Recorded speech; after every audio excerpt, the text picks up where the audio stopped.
क्या हाल है दोस्तों। मैं हूं शुभम और आप देख रहे हैं take tadka with Shubham.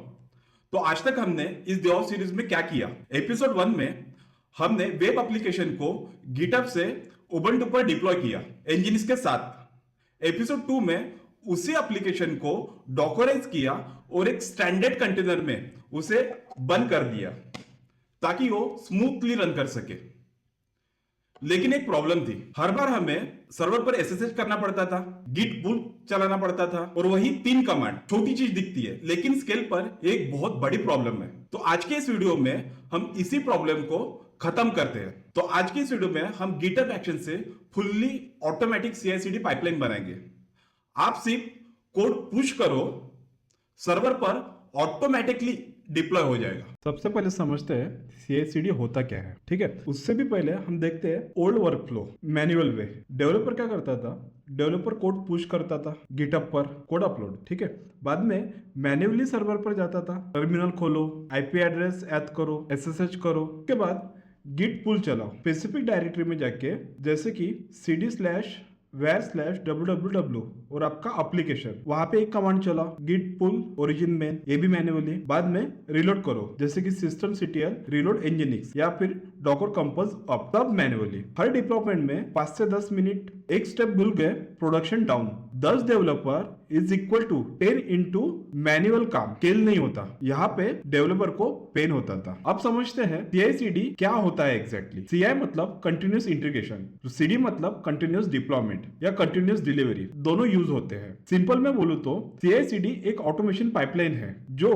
Code push होने के बाद ऑटोमेटिकली सब कुछ करता है। टेस्ट करो, बिल्ड करो, डिप्लॉय करो बिना आपको कुछ मैन्युअली किए। जैसे कि आप यहाँ पे दिख रहे हो गिटहब वे, साफ हरा हरा दिख रहा है, राइट। तो डेवलपर यहाँ पे सिर्फ कोड पुश करता था, गिट पुश ओरिजिन में, बस इतना। उसके बाद गिटहब एक्शन ऑटोमेटिकली ट्रिगर होता है। मतलब जैसा ही पुश होता है तो हमारा जो फोल्डर स्ट्रक्चर है github/workflow/deploy.ml वो बेसिकली रन होती है, वो भी ऑटोमेटिकली, क्योंकि वो वहां पे ट्रिगर हो रहा है। उसके बाद बिल्ड प्लस डिप्लॉय, वो भी ऑटोमेटिक, खुद ही एसएसएच करेगा, खुद ही गिट पुल करेगा, डॉकर कंपोज अप करेगा, सब कुछ ऑटोमेटिक। और उसके बाद ऐप लाइव, कुछ किए बिना। ग्रीन चेकमेट आया, ब्राउजर रिफ्रेश करो, लाइव चेंज, ये भी ऑटोमेटिक। पुश करो, कॉपी पीने जाओ, वापस आओ, कोड डिप्लॉयड। सब डेवलपर भी पुश करे, पाइपलाइन सब कुछ हैंडल कर लेती है, 0 मैनुअल टाइम, सब ऑटोमेटिक। कोड पुश करो, गिटहब एक्शंस ट्रिगर, टेस्ट करो, बिल्ड करो, डिप्लॉय करो, डन। ये एक सिंपल फॉर्मूला। रियल वर्ल्ड में ये क्यों जरूरी है। सोचो आपके टीम में 10 डेवलपर है। एक टीम में अगर हर डेवलपर हर बार मैन्युअली डिप्लॉय करे तो एसएसएच करना पड़ेगा, गिट पुल करना पड़ेगा, रिस्टार्ट करना पड़ेगा। एक गलती, प्रोडक्शन डाउन। लेकिन CI/CD से ये रिस्क खत्म। और एक इंपॉर्टेंट बात, CI/CD सिर्फ स्पीड के लिए नहीं है, ये कंसिस्टेंसी के लिए है। हर डिप्लॉयमेंट एग्जैक्टली स्टेप फॉलो करती है, कोई भी स्टेप मिस नहीं होती है और कोई भी ह्यूमन एरर नहीं होगा। तो सबसे पहले समझते हैं गिटहब एक्शन होता क्या है। गिटहब एक्शन एक बिल्ट इन CI/CD टूल है जो गिटहब के अंदर ही होता है। आपको कोई सर्विस नहीं खरीदना है, ना ही जेनकिंस सेटअप करना है, ये आपको सीधा गिटहब के अंदर मिलता है। तो ये काम कैसे करता है, इसके लिए आपको एक ML फाइल लिखनी पड़ती है जिसका फोल्डर स्ट्रक्चर github/workflow/folder इसमें होता है।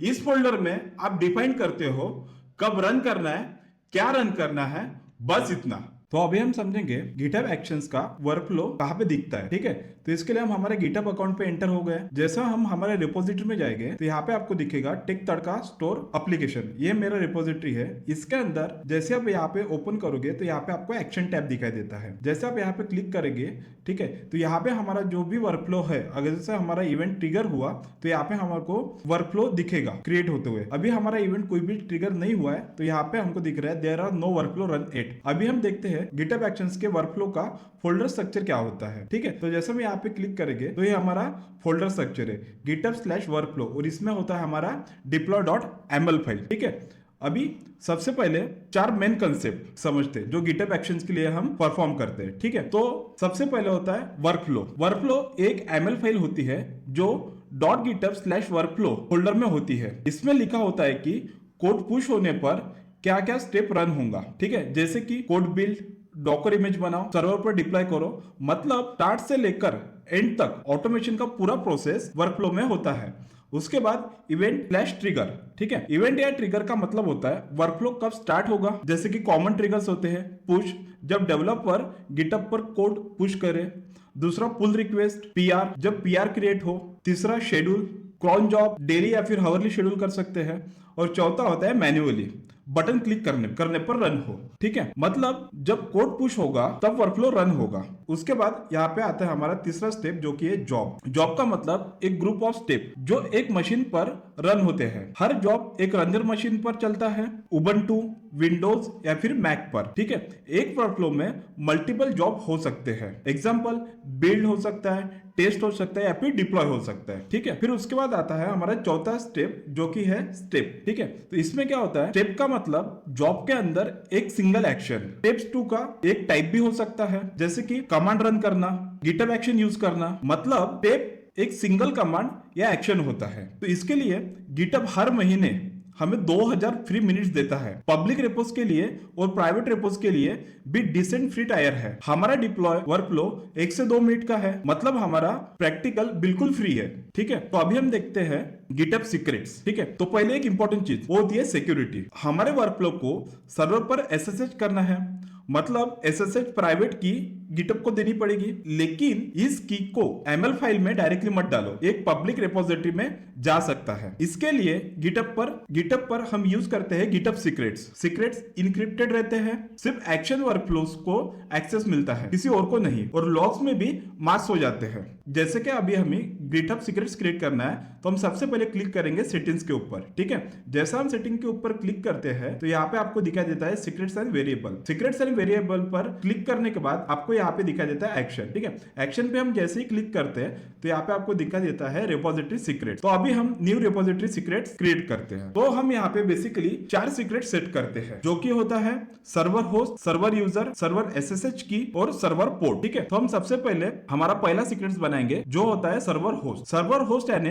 आपके मशीन का आईपी एड्रेस जहां पे आपका एप्लीकेशन रन होगा। तो मैं उबंटू का इंस्टेंस यहाँ पे यूज कर रहा हूँ, ये रहा मेरा उबंटू का इंस्टेंस जो कि टेक तड़का नाम से। मैं सिंपली इसका एक आईपी एड्रेस यहाँ से कॉपी कर लूंगा और उसको यहाँ पे पेस्ट कर दूंगा, ठीक है। और ऐड सीक्रेट्स। अभी हम हमारा दूसरा सीक्रेट क्रिएट करेंगे जो होता है सर्वर यूजर, ठीक है। सर्वर यूजर, तो सर्वर यूजर का जो मेरा नाम है वो है रूट और ऐड सीक्रेट, ठीक है। उसके बाद सर्वर एसएसएच की। अभी सर्वर एसएसएच की कैसा यहाँ पे आपको डालना है, यहाँ पे हमें गिटहब सीक्रेट्स में एसएसएच की प्राइवेट की देना है और हमारी जो पब्लिक की है वो रहेंगे हमारे सर्वर पर। तो यहाँ पे क्या हुआ है, जब मैंने ये इंस्टेंस क्रिएट किया था तो मैंने डायरेक्टली यहाँ पे पासवर्ड चूज किया था, ठीक है। तो मेरे पास अभी एसएसएच की नहीं है, तो आप सिंपली इसके लिए क्या कर सकते हो, अपने सर्वर पर जाकर एसएसएच कीजेन एक कमांड चलाओगे तो आपको वहां पे एसएसएच की मिल जाएगी, ठीक है।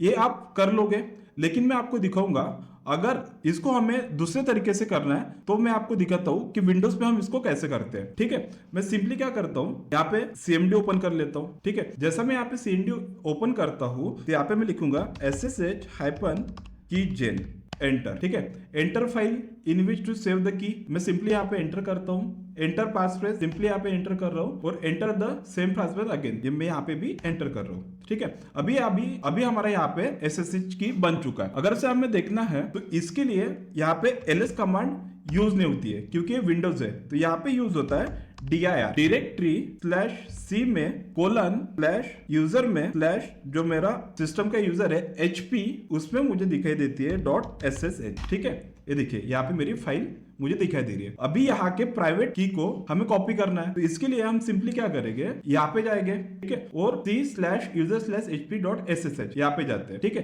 तो यहाँ पे जो आपको पहली दिखाई दे रही है फाइल, ये है हमारी प्राइवेट की, और ये जो पब फाइल दिखाई दे रही है हमारी है पब्लिक की। हमें सिंपली इसको ओपन कर लेना है नोटपैड में। जैसे हम इसको ओपन करेंगे, ठीक है, तो ये जो पूरा कंटेंट है बीइंग ओपन एसएसएच प्राइवेट की से लेकर एंड ओपन एसएसएच प्राइवेट की तक, ये हमें पूरा कॉपी करना है और इसको हमें डालना है हमारे गिटहब सीक्रेट्स में। तो हम यहाँ पे न्यू रिपोजिटरी सीक्रेट्स करेंगे और ये है हमारा सर्वर एसएसएच की, और यहाँ पे पेस्ट कर देते हैं। तो अभी हमारी प्राइवेट की जो है वो गिटहब सीक्रेट्स को मिल गई है, ठीक है। लेकिन हमारे सर्वर को भी इसका पब्लिक की चाहिए, ठीक है। तो हम हमारे सर्वर पे अभी लॉगिन कर लेते हैं, ठीक है। cmd ssh रूट एड्रेस और मेरा आईपी एड्रेस, एंटर। हमें पासवर्ड पूछ रहा है, टेक $123। देखिए मेरे पास SSH की नहीं थी, सिर्फ पासवर्ड बेस मैंने यहाँ पे ऑथेंटिकेट किया था, इसलिए मुझे SSH की चाहिए थी। तो मैंने वो हमारे डायरेक्टली CMD से क्रिएट कर ली और हमारे गिटहब सीक्रेट्स पे डाल ली। अभी उसका जो पब्लिक पार्ट है वो हम डालेंगे हमारे सर्वर के ऊपर, ठीक है। तो यहाँ पे मुझे डालना है,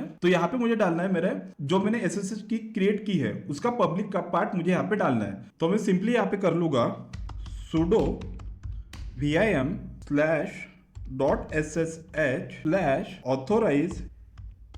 authorize की और एंटर। जैसे मैं यहाँ पे एंटर करता हूं तो जो मेरा पब्लिक की है वो मुझे यहाँ पे पेस्ट करना होगा, ठीक है। तो ये मेरा पब्लिक की है, इसको मैं जस्ट ओपन कर लेता हूँ और यहाँ से कॉपी करता हूँ। कॉपी करके मैं इसको मेरे सर्वर पर पेस्ट कर देता हूँ, ठीक है, और इसको सेव कर लेता हूँ तो एंटर, ठीक है। अभी हमारा पब्लिक की है वो हमारे सर्वर के पास है और जो प्राइवेट की है वो हमारे गिटहब सीक्रेट्स में हमने क्रिएट कर चुके हैं, ठीक है। तो अभी एक इंपॉर्टेंट चीज बताता हूँ, ठीक है। सिक्योरिटी नोट्स, प्राइवेट की कभी भी कोड में डायरेक्टली मत डालो, .env फाइल में कमिट मत करो, अरे या फिर किसी को व्हाट्सएप या फिर स्लैक पर मत भेजो। हमेशा गिटहब सीक्रेट्स या प्रॉपर सीक्रेट्स मैनेजर यूज करो, ठीक है। अभी हम हमारा जो deploy.ml फाइल है वो समझते हैं, लेकिन उसके पहले और एक हमारा यहाँ पे एक सीक्रेट्स क्रिएट करना रह गया है, जो कि हमारा SSH पोर्ट होता है हमारा 22, ठीक है। ये होता है SSH कम्युनिकेशन के लिए, मतलब सर्वर को कम्युनिकेशन के लिए हम पोर्ट 22 यूज करते हैं, ठीक है। अभी हम समझते हैं जो हमारा deploy.ml फाइल है उसको लाइन बाय लाइन यहाँ पे हम समझते हैं, ठीक है। इसको मैं थोड़ा जूम कर लेता हूँ आपके लिए, ठीक है। तो ये फाइल हमारे पूरे CI/CD पाइपलाइन का ब्लूप्रिंट है, ठीक है, जिसमें ये भी यहाँ पे लिखा है नेम, ये हमारा डिप्लॉयमेंट का नाम है, मतलब वर्कफ्लो का नाम है, ठीक है।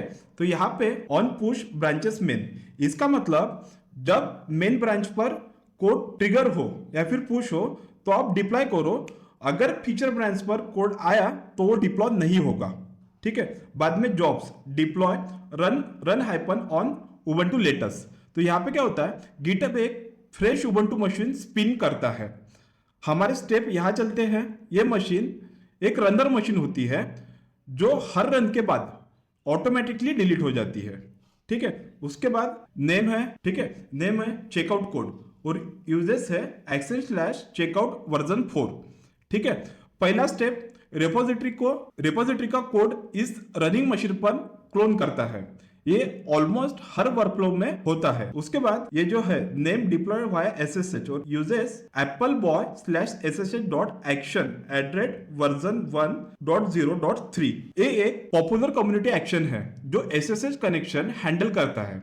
हमने खुद SSH लाइब्रेरी इंप्लीमेंट नहीं करनी, बस पैरामीटर दे दो, ठीक है। उसके बाद सीक्रेट्स, ठीक है, तो secret.server host, ठीक है, secret.server host। तो यहाँ हम सीक्रेट्स नोटेशन से गिटहब सीक्रेट्स के वैल्यू डालते हैं जो इनक्रिप्टेड रहते हैं और मार्क्स इन लॉग्स रहते हैं, ठीक है। फिर पाइप ऑपरेटर, ठीक है, ये जो यहाँ पे आपको पाइप ऑपरेटर दिखाई दे रहा है। तो पाइप ऑपरेटर मल्टीलाइन स्क्रिप्ट, ये कमांड हमारे एक्चुअल उबंटू सर्वर पर चलती है, रनर मशीन पर नहीं, ठीक है।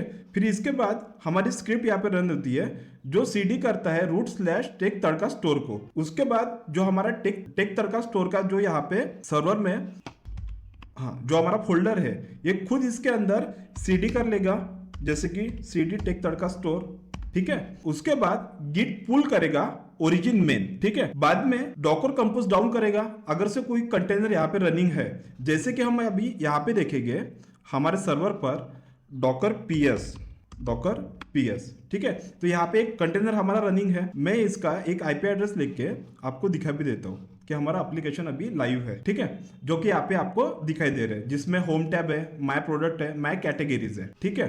तो हमारा एप्लीकेशन यहाँ पे लाइव हो। तो ये क्या करता है, जो हमारा कंटेनर है जो रनिंग है उसको डाउन करता है, बाद में Docker compose up -d detach mode में उसको बिल्ड करता है। मतलब अगर से कुछ भी चेंजेस हमारे कोड में आए तो पहले का जो कंटेनर है उसको डाउन करेगा और नया कंटेनर बिल्ड करेगा जो कि डिटैच मोड में बैकग्राउंड में चलते रहेगा, ठीक है। चलो अब लाइव देखते हैं। मैं छोटा सा हमारा जो index.html फाइल है इसमें छोटा सा चेंज करूंगा, ठीक है। एडिट, अभी यहाँ पे जो हमको दिख रहा है होम टैब और माय प्रोडक्ट्स और माय कैटेगरी, सेम हमें ये हमारे एप्लीकेशन पे दिख रहा है होम टैब, माय प्रोडक्ट्स और माय कैटेगरी। तो मैं इसको यहाँ पे डायरेक्टली एडिट करता हूँ। जैसे कि यहाँ पे होम टैब है तो इसको मैं सिर्फ होम रख रहा हूँ, माय प्रोडक्ट्स को सिर्फ प्रोडक्ट करता हूँ और माय कैटेगरीज को सिर्फ कैटेगरी करता हूँ, ठीक है। और कमिट चेंजेस, जैसा भी चेंजेस मैं कमिट करूंगा, ठीक है, तो ये एक्शन टैब में हमें दिखाई देगा जो हमारा वर्कफ्लो रन है, ठीक है। तो यहाँ पे जो ऑरेंज बटन आ रहा है मतलब क्रिएट हो रहा है, रन चल रहा है। देखिए यहाँ पे आपको दिखाई देता है डिप्लॉय। तो अभी हमारे यहाँ पे फेल दिख रहा है। सिंपली यहाँ पे अगर से हम क्लिक करते हैं और डिप्लॉय वाया SSH पे देखते हैं तो यहाँ पे आपको पूरा जो एरर है वो यहाँ पे दिखाई देता है, ठीक है। तो क्या हो रहा है, सिंपली यहाँ पे हमारा जो हैंडशेक है वो नहीं हो रहा है, ठीक है। तो हम क्या करेंगे, हमारा जो सर्वर है उसके ऊपर जाते हैं और देखते हैं वहां पे हमारा जो ऑथोराइज की है cd.ssh ls और ऑथोराइज की vim sudo vim और ऑथोराइज की, ठीक है। ऑथोराइज की का जो हमारा स्पेलिंग है AUTHORIZED की, तो ये एक्चुअली हमें कीज चाहिए था, ठीक है। मैं इसको अगर से मूव करता हूँ MV ऑथोराइज की और एंटर ls करते हैं तो ऑथोराइज की होगा, ठीक है। अब हम डबल से हमारे कोड में चेंजेस करके देखते हैं। जो हमारा यहाँ पे माय प्रोफाइल दिख रहा है वहां से हम इसको सिर्फ प्रोफाइल करते हैं और यहाँ पे माय वेट लिस्ट करते हैं और कमिट ठीक है, कर दिया। डबल देखते हैं एक्शन टैब में ये हमारा रनिंग है, डिप्लॉय टू उबुंटू सर्वर। यहाँ पे अगर से ग्रीन आ गया मतलब हमारा पाइपलाइन रन हो रहा है। ये थोड़ा टाइम लेता है। देखिए अभी हमारा ग्रीन यहाँ पे आ गया मतलब हमारा स्क्रिप्ट रन हो गया। अभी हम देखते हैं कि जो कोड में हमने चेंजेस किए थे, ठीक है। तो हमने चेंजेस क्या किए थे, सिंपली यहाँ पे जो हमारा यहाँ पे माय प्रोफाइल था उसको सिर्फ प्रोफाइल किया और यहाँ पे वेट लिस्ट था उसको माय वेट लिस्ट किया, ठीक है। तो हमारे चेंजेस यहाँ पे हमें रिफ्लेक्ट होने चाहिए। मैं इसको रिफ्रेश करता हूँ तो देखिए माय वेट लिस्ट और माय प्रोफाइल की जगह सिर्फ प्रोफाइल आ गया, ठीक है। अब हमारा जो वर्कफ्लो है वो कंप्लीट हुआ और हमने ब्राउजर में IP डाल के जो चेंजेस हमने की थे, ठीक है, वो यहाँ पे अपडेट भी हो चुके हैं, ठीक है। यह है CI/CD का पावर। कोड पुश करो, कॉफी पीने जाओ, वापस आओ, डिप्लॉय हो चुका होगा। तो भाई लोग आज हमने गिटहब एक्शन से कंप्लीट CI/CD पाइपलाइन बनाई। अब आपको मैन्युअली कोड डिप्लॉय करने की जरूरत नहीं है, आप बस कोड पुश करो, आपके बदले ऑटोमेशन काम करते रहेगा। तो हाँ, एपिसोड 1 में हमने मैन्युअली डिप्लॉयमेंट किया था, एपिसोड 2 में डॉकर से कंटेनराइज किया और एपिसोड 3 में गिटहब एक्शन से ऑटोमेट किया। तो एक कंप्लीट DevOps वर्कफ्लो है जो रियल वर्ल्ड कंपनीज में यूज होता है। और हाँ दोस्तों, अगर ये वीडियो आपको हेल्पफुल लगी है तो लाइक करो और शेयर करो अपने DevOps बनने वाले दोस्त के साथ और कमेंट में बताओ कौन सा पार्ट अच्छा लगा। तो चलो मिलते हैं नेक्स्ट वीडियो में।